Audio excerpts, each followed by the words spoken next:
네, 국민의힘 새 사령탑을 뽑는 당원 투표가 오늘부터 이틀간 진행되고 또 이제 이틀간 더 진행이 됩니다. 막판 변수로 떠오른 한동훈 후보의 공소 취소 부탁, 이 폭로 발언이 표심에 어떤 영향을 줄지 관심이 모아지고 있습니다. 한동훈 후보 어제 역풍을 의식한 듯 사과하면서 수습에 나섰습니다. 직접 들어보시겠습니다. 법무부 장관으로서 이재명 대표 그 당시 구속 기소하겠다고 했는데 영장이 기각됐습니다. 책임 느끼십니까? 안 느끼십니까? 법치에 대한 시스템을 잘못 이해하고 계시네요. 나 의원님께서 저에게 본인의 그 패스트트랙 사건 공소 취소에다가 부탁하신 적 있으시죠? 저는 거기에 대해서 제가 그럴 수 없다고 말씀드렸고요. 그런 식으로 저희가 구체적 사안에 개입할 수 없습니다. 법무부 장관은. 일단 제가 사과의 말을 올린 거에서 더 뭐 토시를 달거나 이런 건 아니라는 점을 먼저 말씀드릴게요. 그냥 저는 조건 없이 사과한 겁니다. 사실 저도 말하고 아차 했거든요. 이 얘기를 괜히 했다라는 생각을 했었어요. 제가 그 점에 대해서 제가 신중하지 못한 점을 죄송하다는 말씀을 드렸다라는 정도로 말씀드리죠. 저는 그 사안 자체에 대해서 관련된 분들에 대해서 대단히 안타깝게 생각하고 끝까지 당이 챙겨야 한다라는 생각을 가지고 있다는 말씀을 드립니다. 제가 당대표가 되면 법률적인 지원을 지금보다 더 강화하겠습니다. 자, 김인수 대변인께요. 핵심적 궁금증은 이겁니다. 그러니까 팩트로 확인된 거는 아무튼 나경원 의원이 이제 한동훈 당시 법무장관한테 저런 부탁을 했다는 건 양쪽이 인정하는 팩트인데요.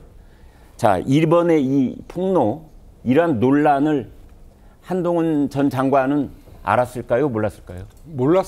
알았으면 하지 않았겠죠. 똑똑하신 분이니까. 근데 이제 이거 두 가지 측면에서 봐야 된다고 봅니다. 첫 번째는 패스트 트랙이라는 사건이 우리 당 그리고 당 소속원들, 당원들이 가지고 있는 생각에 대한 공감 결여적인 측면에서 한 가지를 봐야 될 것 같고요. 네. 예. 그리고 또 두 번째는 이에 대한 사과에 대한 부분, 이렇게 두 가지 측면에서 좀 봐야 될 것 같습니다. 네. 첫 번째는 제가 패스트 트랙 저지 현장에서 저도 아침부터 새벽까지 있었던 사람 중에 한 명인데요. 네. 그때 당시에 민주당이 정말 의회 폭거라고 불릴 정도의 수준, 예를 들어 뭐 공수처라든지 그리고 연동형 비례대표제를 통과시키려고 할 때요. 네. 우리 당의 국회의원뿐만이 아니라 전국의 모든 당협위원장들과 그리고 당직자들 모두가 나와서 정말 아침부터 새벽까지 처절한 투쟁을 했던 네. 역사입니다. 정말 네. 우리 당에. 네. 그리고 그 중심에 원내대표였던 나경원이 있었습니다. 네. 네. 그리고 저러한 투쟁을 통해서 우리 당에서는 그래도 5년 만에 정권을 교체시키는 데 성공했다라는 자긍심을 가지고 있습니다. 네. 그리고 저 사건으로 인해서 우리 당의 무고한 전 현직 의원과 당직자들 27명이 기소당한 사건입니다. 네. 네.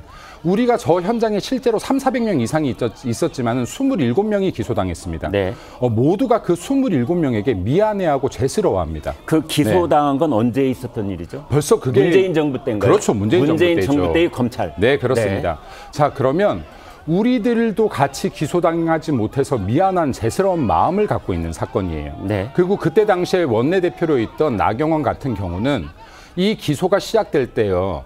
내가 원내대표고 모두가 다 내 지시였고 모두가 다 내 책임이니 나 한 명 기소해라. 내가 가장 먼저 나갈게 해서 검찰 조사에도 가장 먼저 나갔습니다. 네. 이 sa건을 전현직 의원이나 당직자들이 다 기억하고 있고 알고 있어요. 자, 그러면은 네. 자, 말씀이 이제 좀 길어질 것 같으니까 제가 중간에 한 말씀만 드리겠습니다. 제가 좀 반대쪽에서 질문을 드려볼게요. 하나씩 차근차근. 지금 그때 의회의 폭거였다. 그러니까 그때도 이제 슈퍼 정당이었던 민주당 쪽이 공수처법과 그다음에 선거법 그렇죠. 두 가지를 이제 밀어붙이잖아요. 그럴 때 그 의회 폭거에 이제 투쟁을 하셨다고 그랬는데 그 투쟁을 했던 그 행동들이 불법이었습니까? 합법이었습니까? 불법이 아니었다라고 보기 때문에 우리 모두가 정치 보복이라고 규정하는 겁니다. 예를 들어서 우리는 거기서 그때 국회 선진화법 위반 아니었습니까? 우리가 폭력 행사하지 않았죠. 네, 거기에서 앉아 있거나 예를 들어서 이 반대한다라는 막고 있었던 건데요. 네. 근데 이 부분에 대해서 예를 들어서 지금도 국회 선진화법조차도 지금 문제가 있다라고 이야기를 하고 있는 거예요. 지금 저희들이 그러니까 여당이지만 지금 이제 악법도 법이다라는 전제하에 우리가 이 얘기를 해보자는 뜻입니다. 네, 그래서요. 이제 말씀을 드리려고 하는 겁니다. 네. 예를 들어 지금 이 부분은 명확하게 정치 보복, 정치 수사로 보는 것인데 네. 예를 들어서 이게 정권이 바뀌었어요. 그러면 우리가 김경수 드루킹 사건만 해도 사면 복권을 시켰습니다. 네. 예, 이게 정치인 거예요. 네. 근데 우리 당의 지금 법무부 장관이지만 당시에 우리 당이 아니었기 때문에 이게 어떠한 의미를 주는지 몰랐었구나. 네. 이거에 대한 공감 감각이 공감 능력이 없었었구나. 그렇기 때문에 할 수 있는 말이었다. 근데 이걸 공감하지 못하고 이 발언을 했기 때문에 지금 많은 국회의원이나 당직자나 당원들이 이에 대한 분노를 표출한 것이다. 하나씩 제가 말씀을 말씀 드리고 중에 네. 네. 그때 이제 한동훈 법무장관은 국민의힘 당원이 아니었잖아요. 아니었죠. 나경원 그때 의원이 아니고 원외에 있었지만 나경원 의원은 그때 당원이었죠. 당원이었죠. 원내 대표였죠. 아니, 이 공소 취소 부탁을 했을 때를 말씀드리는 건데요. 그 당시에 나경원 의원은 당원이었죠. 그렇죠. 한동훈 법무장관 당원이 아니죠. 그렇죠. 그 당시에는. 그렇다면 그 공소 취소를 하는 부탁에 대해서 법무장관이 당연히 그 부탁을 들어줘야 했습니까? 아니요. 부탁을 들어줘야 됐다 말아야 됐다의 문제가 아니에요. 그건 문제를 삼고 싶지 않다. 아니요. 공소 취소가요. 27명이 기소당했고 민주당도 4명 있습니다. 네. 이 중에서 한 명만 빼달라는 부탁은 성립이 될 수가 없어요. 네, 지금 공소 취소 나경원 자체가. 의원이 자기만 빼달라고 한 겁니까? 아니죠. 그러니까 당연히 그게 말이 성립이 안 된다는 거죠. 네. 기소당한 사람이 우리 당만 해도 27명이라니까요. 네. 이 사건 자체에 기소를 취소하라는 겁니다. 이거는 건의를 한 거예요. 이거 정치적 사건이고 정치 보복 사건이니 여기에서 지금 우리 당의 24명의 의원들이 아직도 매월 한 번씩 재판을 받고 있고 기소 취소는 법무장관이 할 수 있습니까? 충분히 진행할 수 있죠. 예를 들어서요. 이게 사례가 있습니다. 김영삼 전 대통령 당시에요. 대통령이 되고 나서 포항제철의 회장 사건 같은 경우 기소 취소 시켰죠. 사례가 있어요. 그러니까 재판이 진행 중에도 그 선고 이전에 선고 이전이라면 기소 취소가 되는 것이고요. 검찰이 취소할 수 있다. 공소를. 재판이 났다면 김경수처럼 사면 복권이 되는 거죠. 네. 그러니까 이러한 부분들은 예를 들어서 한동훈 장관이 우리 당에 대한 이해나 공감이 없었다라고 보는 것이 맞고 이것은 개인의 청탁이 아니라 잘못된 정치 보복에 대해서 바로잡자라는 의견 개진으로 봤어야 그러니까 김 맞다라고. 대변인께요. 그러니까 당시 한동훈 법무장관이 그런 부탁을 들어주지 않았다. 거절을 했다. 이건 지금 논란이 아니고 지금 와서 그걸 폭로한 것이 이게 문제다. 이렇게 말씀하시는 겁니까? 그렇죠. 폭로하는 과정에서 폭로도 아니죠. 왜곡한 거죠. 정확하게는. 개인의 청탁처럼 왜곡하는 과정에서. 개인의 청탁처럼 얘기했습니까? 개인의 청탁처럼 후보가요? 얘기했죠. 그렇죠. 그렇습니까? 개인의 사건이라는 발언이 분명히 나왔으니까요. 예. 그럼 개인의 청탁처럼 왜곡하는 과정에서 지금 여기에 모두가 같이 싸웠던 이 전우들을 어떻게 보면 일제히 싸잡아 비판하는 당시에 효과가 나온 것이죠. 한동훈 장관은 같이 싸웠던 전우는 아니지 않습니까? 아니죠. 그러니까 공감 능력이 결여돼 있었다. 이 사건에 대해서라는 말씀을 드리고 싶은 것이고요. 그리고 여기에서 또 하나만 더 말씀을 드리면 사과를 분명히 다음날 했습니다. 페이스북에. 이것은 본인이 선거에 나쁜 영향을 미친다라고 판단했기 때문일 겁니다. 근데 이 말씀도 드리고 싶습니다. 지금 문자 논란이 됐었어요. 그러면 영부인의 사과 의사 표시는 진정성이 없다라고 본인이 단정을 지었는데 본인은 진정성 있게 사과를 했다라고 했습니다. 근데 아직까지도 당사자 본인에겐 사과하지 않았어요. 그러니까 이게 사과에 대한 기준조차도 진정성이 있다 없다의 잣대가 달라져서는 안 될 것이다라는 누구한테 사과를 안 했다는 뜻이죠? 한동훈이 김건희 여사한테 한동훈 후보가 나경원 후보에게 직접적인 사과는 없고 페이스북에 글을 올리고 나는 사과를 했습니다라고 지금 이제 사과에 대한 PR을 하고 있는 것인데요. 사과를 하려면 나경원 후보한테 사과를 해야 된다. 이렇게 주장을 하시는 거죠, 지금? 당연하죠. 자, 그런데 본인의 사과는 진정성이 있었다. 이미 사과 토달지 않고 했습니다라고 하고 무마를 했는데 그렇다라고 하면 김건희 여사의 사과에도 똑같은 입장을 냈어야 된다. 근데 김건희 여사의 구구절절한 사과의 이야기에는 진정성을 못 느꼈다. 그러니까 사과에 대한 기준조차도 달라서는 안 될 것이라는 말씀을 좀 드리고 싶습니다. 자, 이승환 위원장께요. 어떻게 보면 이제 김 대변인께서는 나경원 후보를 좀 역성을 드는 듯한 그런 이제 말씀을 주셨는데 죄송합니다. 자, 여기 제가 10초 잡아보겠습니다. 잠시만요. 10초만요. 제가요 나경원 후보의 대변인이라고 해도 방송에 나와서 일방적으로 편을 든 게 아니라 이건 제가 국민의힘의 당원이자 그리고 6년 동안 당원 활동을 했고 패스트트랙 현장에서 싸웠던 사람으로서 저 역시도 분노를 느끼고 있기 때문에 드리는 말씀이라는 점 짚고 넘어가고 싶습니다. 그건 제가 받아드리겠습니다. 이승환 위원장께서도 같은 생각이신지요? 저도 이날 같이 현장에 있었거든요. 선관위원으로. 현장이라는 건 언제를 네네. 그 라디오 방송 토론 당시에. 그때 현장. 그때 저도 지금 2019년을 얘기하는 건 아니고 19년도에도 있었고. 그때도 있었고. 그리고 CBS 라디오 방송 토론 때도 있었는데요. 네.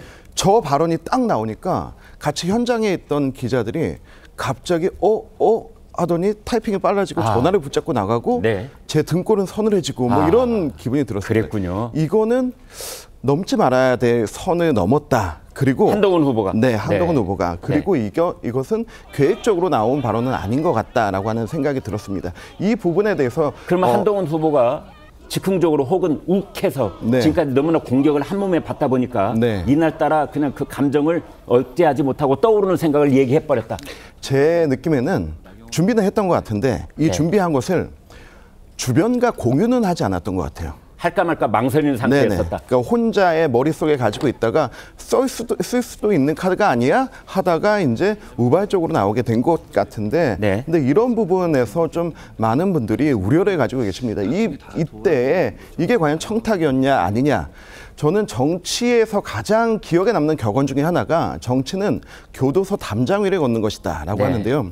우리가 민원과 청탁의 경계를 만들기가 굉장히 모호합니다. 그리고 또 부정과 비리의 경계를 만들기도 굉장히 모호한데요. 근데 만약에 검사 한동훈의 입장에서는 이 기소는 정당했을 겁니다. 그리고 법무부 장관 한동훈의 입장에서는 여권의 당원은 아니지만 여권의 일원으로서 이런 부분, 이런 민원이나 이런 사항에 대해서는 공감은 해줬어야 되는 것입니다. 그리고 이제 당대표가 된다면 당대표 한동훈의 입장에서는 이거 취하해야 된다라고 주장을 해야 되는 것입니다. 근데 이 세 가지의 포지션 가운데서 이날 이 순간에 내가 당대표 후보로서 어떤 입장을 해야 되는가 이런 부분에 대해서는 좀 확고하지 않았다 생각하는 것 같고요. 그리고 만약에 이런 부분이 정말로 청탁이 되고 법에 저촉이 된다라고 한다면은 저도 당협위원장으로서 관계부처 장관들 만나서 우리 동네 경전철 언제 됩니까? 이런 얘기 하거든요. 이거 누구나 다 아는 부분이거든요. 그런 부분을 일일이 누구 만났지? 지역구 얘기했어 안 했어? 혹시 그리고 그 지역구에 너의 땅이나 뭐 재산이 있어 없어? 자, 이 위원장님, 하게 되면 문제가 이 위원장님, 예. 어제 오늘 이어지고 있는 한동훈 후보의 사과는 진정성이 있다고 보세요? 저는 앞에서 우리 대변인님 말씀하신 것처럼 나경원 후보에게 개인적 사과도 함께 돼야 된다고 생각합니다. 해야 된다. 예. 네. 그럴 기회와 시간은 지금 있는 거죠? 오늘 한 번의 토론이 더 남아 있습니다. 네. 네, 말씀하시죠. 네.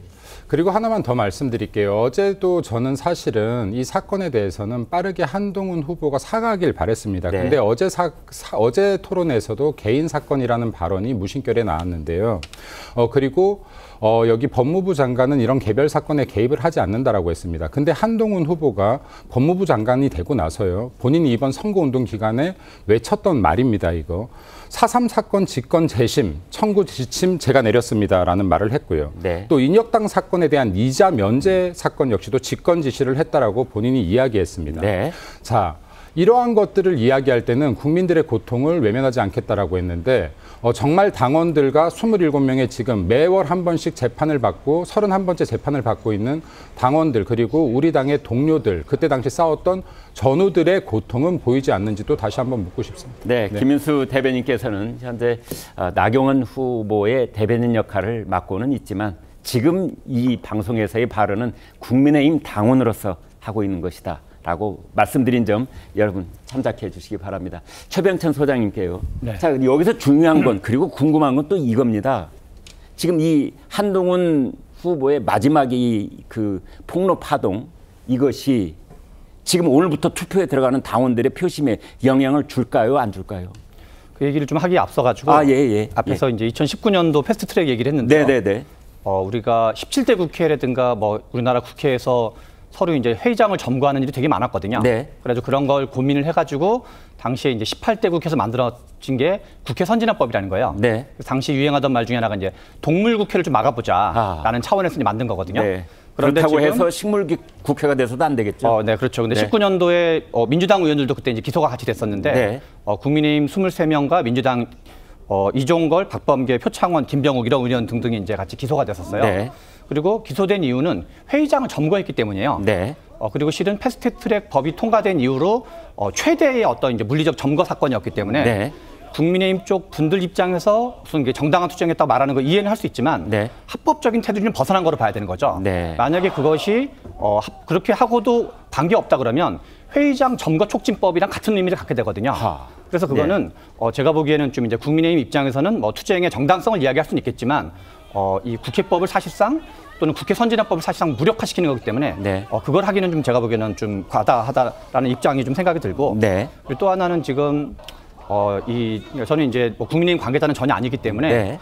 제가 보기에 이번 선거 국민의힘 전당대회 과정에서 가장 놀랐던 거는 김건희 여사가 전면에 등장한 거였어요. 네. 뭔가 지난 총선 과정에서 김건희 여사에 둘러싼 국민적 여론이 안 좋기 때문에 한 5개월 가까이 잠적을 했었거든요. 네. 그런데 오히려 그거를 친윤이라고 불리는 분들이 잠적을 한 것은 아니고요. 그냥 언론에 비공개 나오지 행보, 않았죠. 맞죠. 비공개 네. 이제 네. 공개 행보를 하지 않았죠. 네. 그래서 이제 공개 행보를 하지 않았는데 그런데 이번 선거 과정에서 문자가 나왔는데 이거를 누출은 뭐 김건희 여사가 동의했는지 윤석열 대통령이 동의했는지 모르겠지만 김건희 여사가 한동훈 위원장에게 보냈다는 5통의 문자. 그렇죠. 예. 5통의 문자가 이제 공개가 돼가지고 그것이 핵심적으로 이슈가 됐는데 거기에 친윤 쪽 분들과 내지는 나경원 그다음에 원희룡 후보 등등이 거기에 이제 가세를 해서 공격의 소지를 삼았거든요. 네. 그래서 저는 이분들이 뭔가 당에 이게 도움이 되는지 안 되는 건지 플러스가 되는지 안 되는지를 얼마나 보고하시는 건지 좀 의문이 들 정도였는데 네. 아마 국민들도 여사가 전면에 나오는 게 맞아라는 의문을 많이 가지셨을 것 같아요. 네. 그래서 지금 국민의힘 전당대회는 약간 선 넘기 경쟁 전당대회처럼 되고 있거든요. 그러면 선 넘기 경쟁을 했다는 것은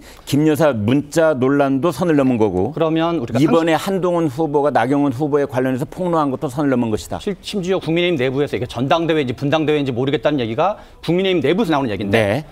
그러면 김건희 여사 문자가 공개된 게 더 큰 사건이었는지 네. 어떤 정치적으로 보나 정무적으로 보나 네. 그다음에 지금 이 한동훈 후보가 이제 나경원 후보한테 이렇게 얘기했던 것이 더 큰 사건인 공소 건지 취소 부탁. 그렇죠. 네. 그러면 제가 보기에 국민 다수가 보기에는 둘 다 꼴사나운 또 바람직하지 않은 네. 모양새가 안 좋은 거일 뿐만 아니라 크기로 보면은 김건희 여사 문자가 공개된 게 훨씬 더 저게 국민의힘한테 더 안 좋을 건데 라는 느낌이 드는 거고 실제로 여론조사로도 그렇게 나타나고 있거든요. 네. 그런 점에서 제가 보기에는 이게 약간 되게 어떤 이 한쪽에만 너무 좀 균형 감각을 서로가 잃히는 거 아닌가 이런 생각이 제가 최 소장님 언제든지 뭐 이런저런 선거에서 제일 중요한 게 막판 변수라는 건데요. 자, 지금 말씀드린 김건희 여사 문자 파동은 그거 이제 좀 일찍 있었던 네네. 거고 이제 막판 변수라는 게 이른바 한동훈 후보의 그렇죠. 폭로인데 그래서 이게 지금 이게 어떤 영향을 표심에 줄까요? 영향을 미칠 거는 저는 이제 미치지 않을 가능성이 훨씬 높다고 보는데 마치 미치지 않는다. 그렇게 생각하는 이유는 네. 사안의 크기를 비교하는 문제예요. 핵심은 예. 이 지금 한동훈 후보가 그 나경원 후보한테 했던 이야기는 네. 이 어떤 발언의 크기와 정치적 파장과 그다음에 김건희 여사 문자를 둘러싼 정치적 파장을 생각하면 제가 보기에는 첫 번째 게 더 컸었거든요. 네. 이 앞에 있는 김건희 여사를 둘러싼 문자가 근데 그때 오히려 원희룡 후보랑 나경원 후보가 등등 공격했는데 한동훈 후보 지지율이 여론조사상으로 올라가는 조사가 좀 더 많았거든요. 그런 점에서 어느 정도는 당원들이 좀 마음의 결정을 정하고 있는 걸로 보여지고 그런 점에서 상대적으로 저는 영향이 매우 미미할 것이라고 보여집니다. 네.